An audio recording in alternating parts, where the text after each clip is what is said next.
여러분들과 함께 벼랑 끝입니다. 날개 하소서라고 하는 말씀의 제목으로 함께 은혜의 말씀을 나누고자 합니다. 사실 오늘 이 본문의 말씀의 제목은요, 이어령 씨가 쓰신 그 시집에 있는 한 시의 제목입니다. 그 책에 보시면 지금의 이 시대를 벼랑 끝에 서 있는 모습으로 묘사했고요. 그러나 사람들은 자신들이 벼랑 끝에 서 있다는 것을 모르고 있다는 겁니다. 벼랑이 벼랑인 줄도 모르는 사람들에게 날 수 있는 날개를 달라고 호소하고 있습니다. 그 시에 보시면 이런 글이 있는데요. 덕담이 아니라 날개를 주십시오. 비상에는 비상을 해야 합니다. 라고 쓰여 있습니다.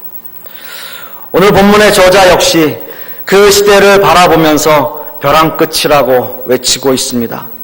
북이스라엘과 남유다 할 것 없이 우상 숭배가 만연해 있고 고위 관직들은 자신들의 배만 채우려고 혈안이 되어 있습니다.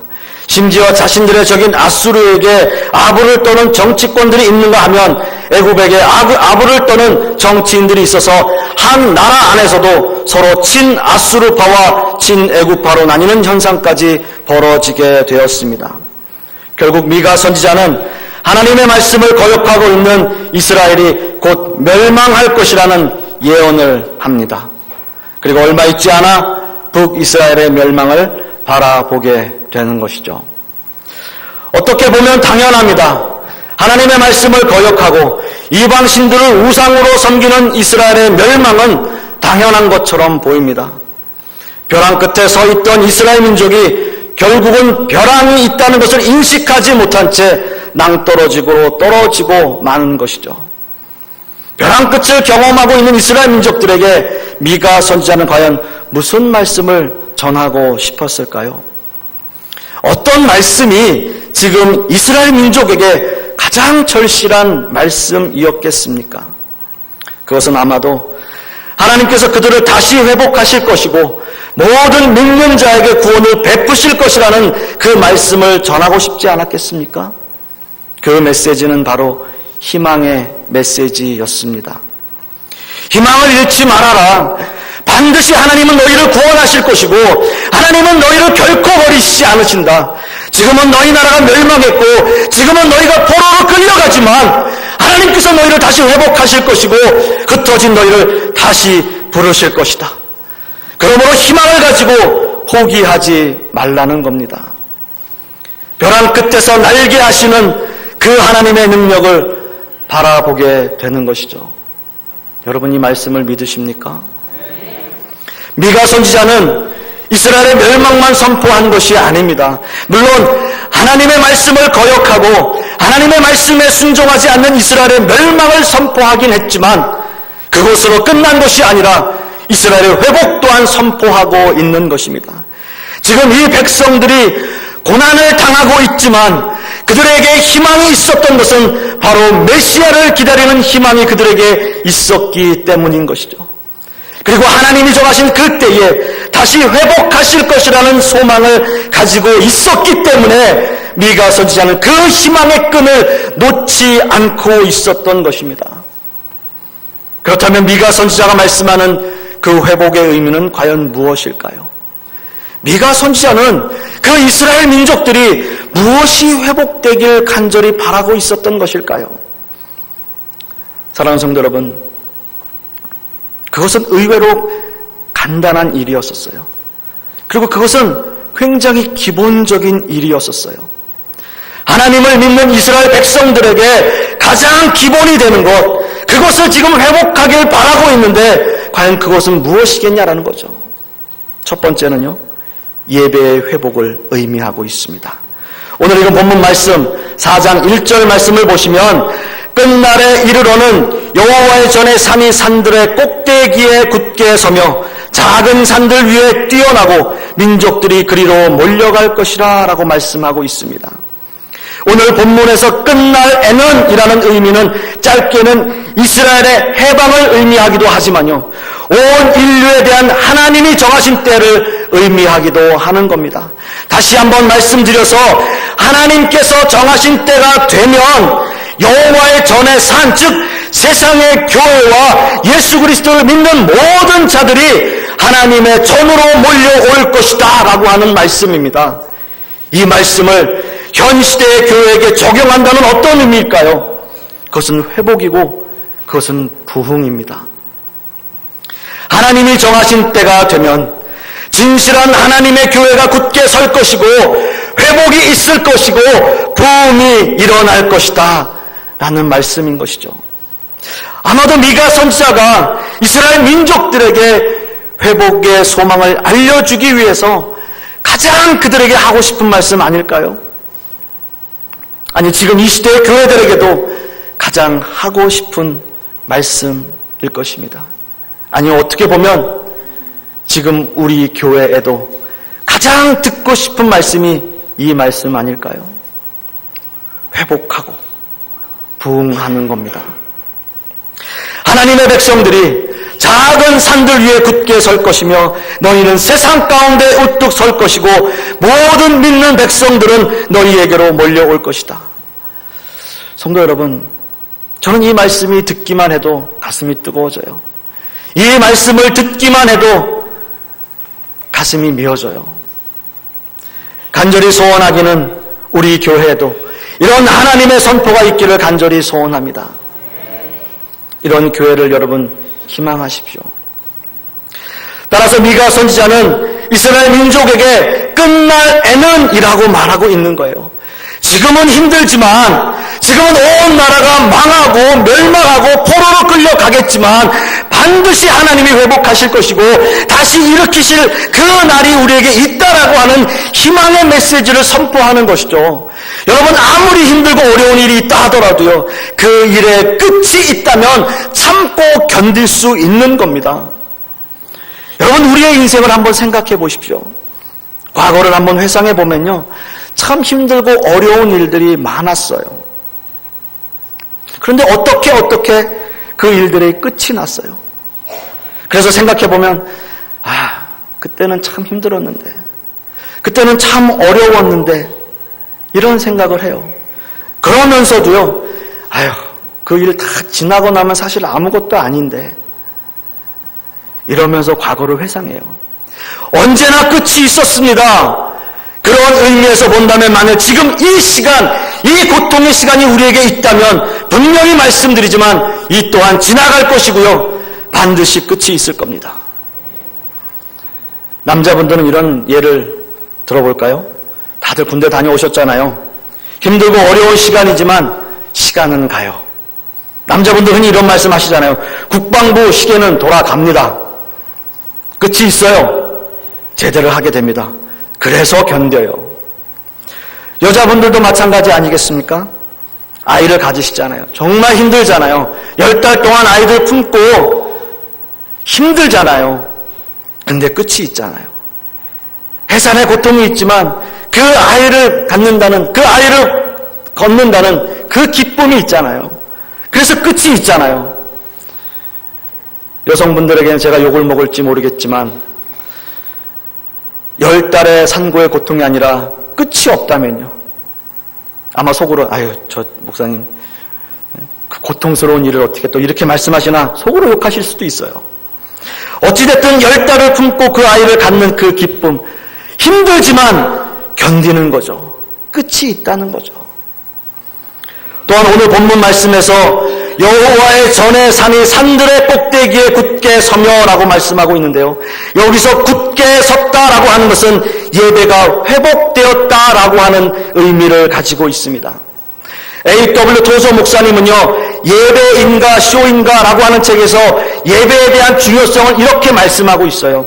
예배를 이루는 몇 가지 요소가 있다는 겁니다. 첫째는 감탄이에요.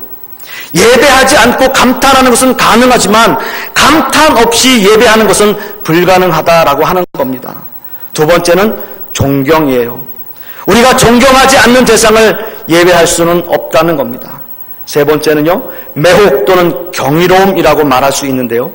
하나님에 대한 놀라움과 경이로움을 찬양하게 되는 건데요. 이것은 우리의 마음을 완전히 사로잡는 힘이 있어서 우리가 예배를 향해서 우리의 마음이 열리도록 도와준다라고 하는 거예요. 그리고 마지막은요, 사랑입니다. 이 사랑 역시도 어떤 대상을 예배하지 않으면서 사랑하는 것은 가능하지만 사랑하지 않으면서 예배하는 것은 불가능하다라고 말하고 있어요. 결론을 말씀드리자면 이렇습니다. 예배는 사랑하는 대상과의 연합을 추구하고 있어요. 우리의 마음과 우리의 경배가 하나님과 나 사이의 간격을 메우는 적극적인 행위가 곧 최고의 예배라고 말씀하고 있는 겁니다. 사랑하는 성도 여러분, 여러분은 과연 어떠신가요? 예배 드리면서 하나님에 대한 존경심, 예배에 대한 감탄과 경이로움, 그리고 예배의 대상이신 하나님에 대한 사랑의 마음이 여러분 과연 있으신가요? 이런 마음이 없다면 우리는 이미 예배에 실패하고 있는 겁니다. 또 예배는요, 우리가 일주일에 한 번 드려지는 예배도 있지만 더 중요한 것은 우리의 삶 속에서 드려지는 예배를 의미합니다. 예배는 우리의 모든 것이 되어야 해요. 또한 우리의 삶 전체가 하나님을 예배하는 삶이어야 된다라고 하는 겁니다. 신약 성경에서 예배의 의미를 가장 잘 말씀하신 예수님과 사마리아 여인과의 대화를 여러분 잘 아실 겁니다. 요한복음 4장 19절과 20절 말씀을 보시면 여자가 가로되 주여 내가 보니 선지자로소이다. 우리 조상들은 이 산에서 예배하였는데 당신들의 말은 예배할 곳이 예루살렘에 있다 하더이다 라고 이야기합니다. 그리고 예수님께서는 이렇게 대답하세요. 23절 말씀에 아버지께서 참으로 예배하는 자들은 신령과 진정으로 예배할 때가 오나니 곧 이때라. 아버지께서는 이렇게 자기에게 예배하는 자들을 찾으시느니라 라고 말씀하고 있습니다. 예수님과 사마리아 여인과의 대화는 당시에 사마리아 사람들과 유대인들의 뿌리 깊은 갈등을 드러내고 있는 대화입니다. 당시의 사람들은 예배의 정통성과 형식 그리고 외부적인 환경들을 따졌어요. 그러나 예배의 회복은 어떤 외부적인 환경에 있지 않습니다. 예수님께서는 이 대화에서 예배의 중요성을 이렇게 말씀하세요.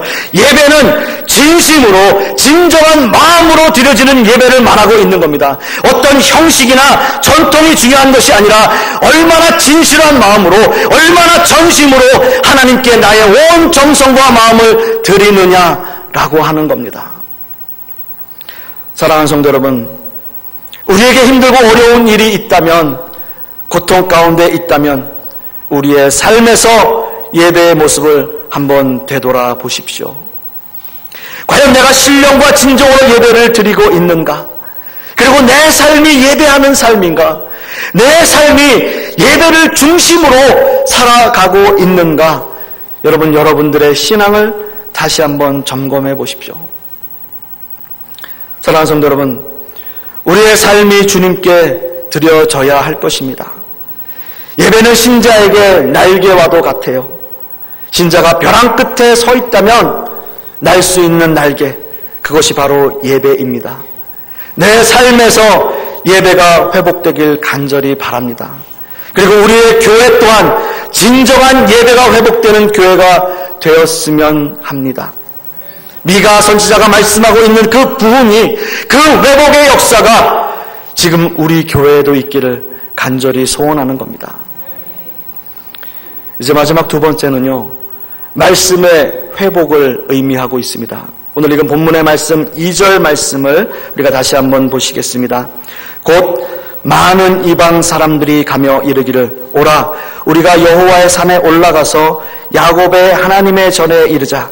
그가 그의 도를 가지고 우리에게 가르치실 것이니라.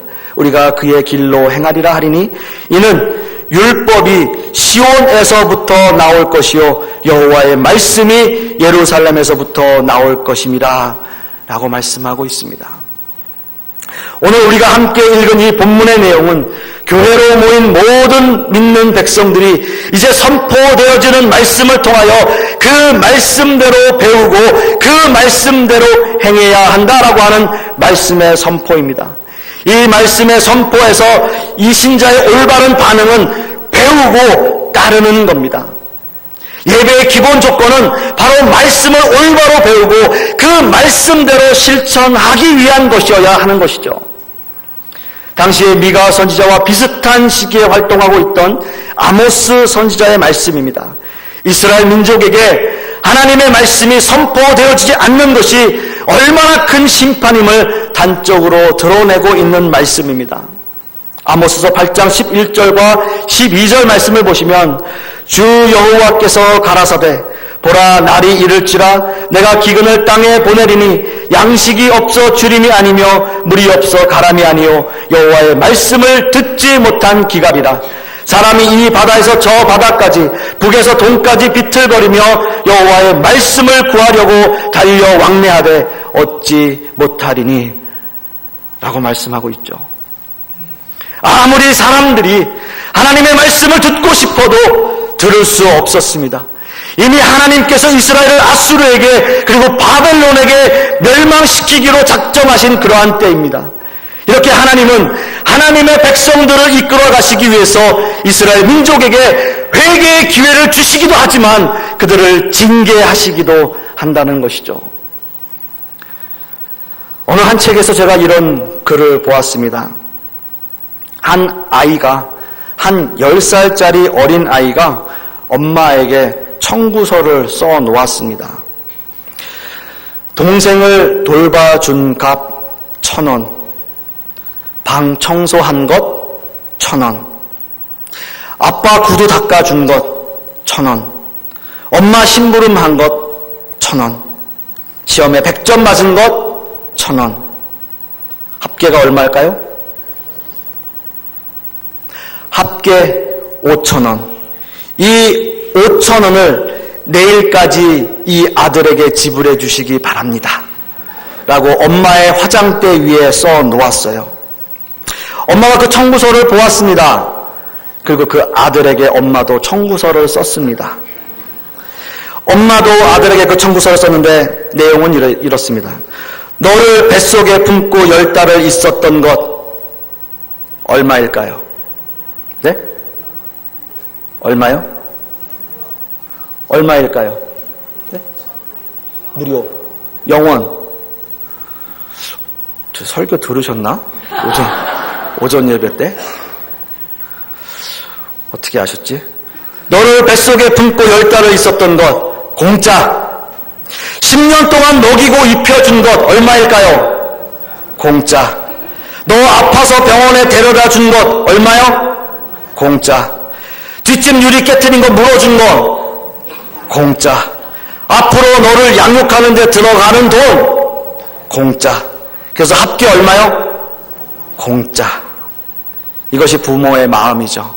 이 청구서를 아들의 도시락 가방에다 넣어줬어요. 아들이 보고 기뻤습니다. 야, 나는 5,000원 청구했는데 우리 엄마는 다 공짜래네. 우리 엄마 진짜 좋은 엄마다. 그런데 여러분, 그 엄마는 며칠이 지나지 않아 그렇게 그 사랑하는 아들을 벌주고 있었습니다. 왜냐하면요, 아이가 말을 안 들어서요. 엄마에게 청구서 쓴 것이 화가 나서가 아니라 이 엄마는 아이가 바르게 자라게 하기 위해서 훈육을 하고 있는 겁니다. 부모님이 소망하는 아이로 자라주지 않기 때문에 이 아이를 사랑하지만 훈육을 하고 있는 거예요. 여러분, 이것이 하나님의 마음입니다. 하나님이 우리를 사랑한 마음이에요. 하나님이 우리를 사랑하시지만 그 사랑하심에도 불구하고 불순종하는 삶을 사는 하나님의 백성들을 징계하시는 이유라고 하는 것이죠. 아모스 선지의 말씀처럼 하나님의 말씀을 찾을 수 없는 것이 이스라엘 민족들에게는 징계이고 심판이고 벌입니다. 그런데 여러분, 지금 이 시대는 과연 어떻습니까? 듣고 싶어도 듣지 못하는 시대가 있었다면 지금의 이 시대는 어떻나요?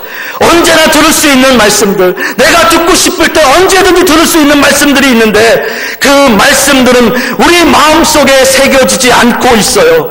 그 말씀대로 실천하려고 하지 않아요. 그 말씀대로 살려고 사람들이 하지 않는다는 거예요. 이것이 우리에게 징계입니다. 이것이 우리에게 벌이에요. 모든 하나님의 백성들이 영적으로 무감각해져서 그 무감각해져 있는 상태를 의미합니다.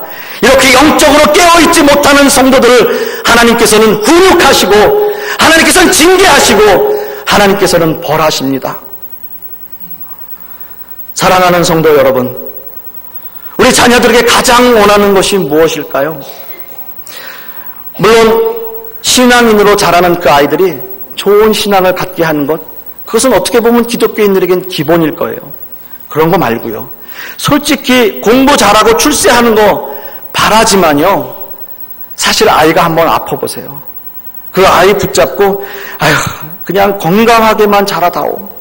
그냥 건강하게만 자라줬으면 좋겠다. 여러분, 이게 솔직한 마음 아닐까요? 우리 부모님들의 솔직한 마음 아니겠습니까? 차라리 내가 아픈 게 난데. 그렇다면 하나님께서 우리에게 원하시는 것이 뭘까요? 하나님이 우리에게 가장 원하시는 것이 뭘까요?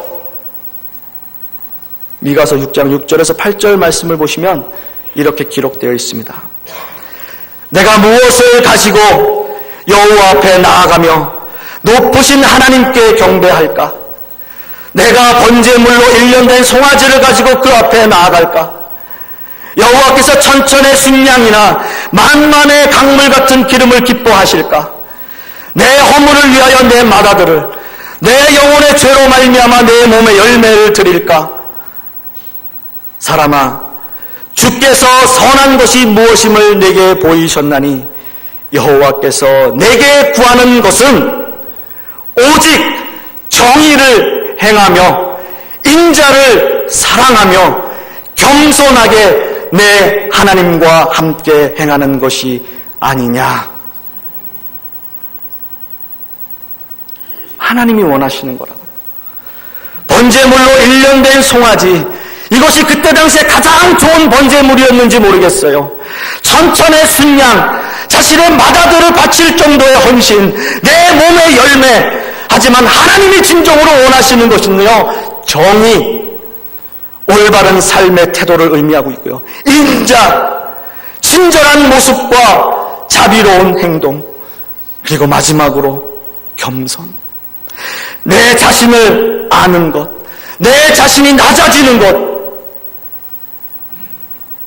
하나님이 우리에게 원하시는 것, 다른 거 아닙니다. 우리의 삶을 통해서 하나님의 말씀에 순종하고 하나님과 동행하면서 하나님과 함께 살아가는 거예요. 이것이 하나님이 우리에게 원하시는 삶입니다. 사랑하는 성도 여러분, 그렇습니다. 저는 오늘 본문의 말씀을 가지고 두 가지의 주제로 말씀을 드렸어요. 이것은 성도의 삶에 있어서 가장 기본이 되는 말씀이에요. 예배와 말씀입니다. 사랑하는 성도 여러분, 어쩌면 우리는 벼랑 끝에 서 있는지 모르겠습니다. 또 지금의 이 시대도 그렇고요, 이 시대의 교회들도, 그리고 우리 교회 또는 우리 개인의 삶 역시도 벼랑 끝인지 모르겠습니다. 벼랑 끝이라면 무엇보다 우리에게 필요한 것은 날아오를 수 있는 날개가 필요할 것입니다. 신자에게 날개는 예배이고 말씀입니다. 이 두 날개가 회복되기를 간절히 바랍니다. 어느 한 날개만으로도 안 됩니다. 반드시 두 날개로 날아올라야 합니다.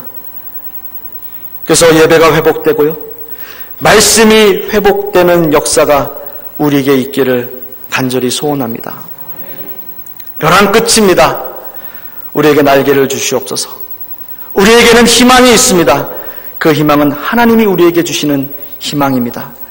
그리고 그 희망을 이루기 위해서 우리의 삶에 진정한 예배의 회복과 말씀의 회복이 있기를 간절히 소원하겠습니다. 기도하겠습니다. 아버지 하나님,